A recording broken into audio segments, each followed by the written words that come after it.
sur l'intégration, en fait, il y a deux enjeux majeurs.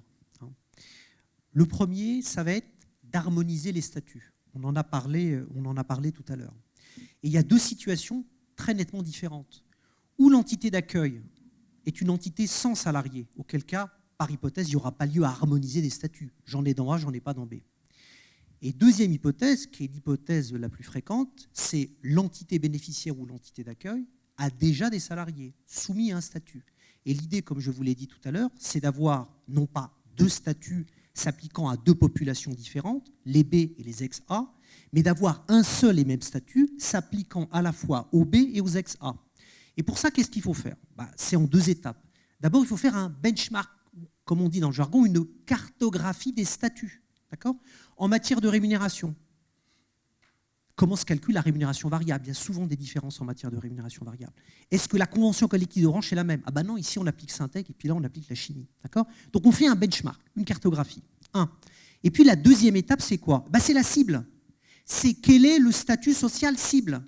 Est-ce que le statut qui va s'appliquer dans B, c'est du statut pur B, c'est du A et B ou c'est du A? D'accord? Et ça prend du temps et c'est précisément l'objet de la négociation de substitution dont on parlait tout à l'heure.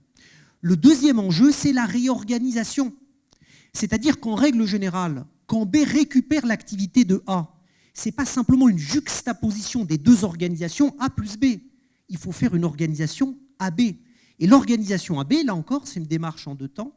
La première démarche, c'est qu'il faut identifier les impacts organisationnels. Est-ce que ça veut dire que mes fonctions vont être modifiées? Est-ce que ça veut dire qu'on va constater, comme le disait tout à l'heure Jérôme, des doublons? Et que ces doublons vont donner lieu à des suppressions de postes? Donc là encore, identifier les impacts organisationnels. Et deux, c'est traduire ces impacts organisationnels en droit du travail. Qu'est-ce que ça veut dire en droit du travail?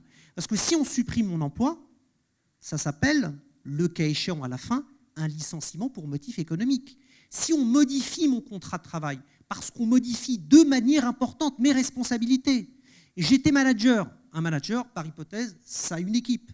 Je reste manager, mais sans équipe. Ça veut dire qu'en réalité, on m'a modifié de manière importante mes responsabilités. Ça s'analyse donc en une modification du contrat. Et vous connaissez la règle, touche pas mon contrat sans mon accord préalable.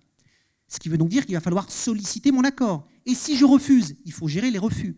Et les refus à la fin, c'est souvent un licenciement pour motif économique. Et selon l'ampleur des modifications, des suppressions de postes, eh bien vous aurez à mettre en place une procédure de licenciement pour motif économique.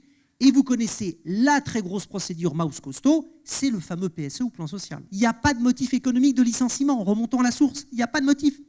On fait un carve-out.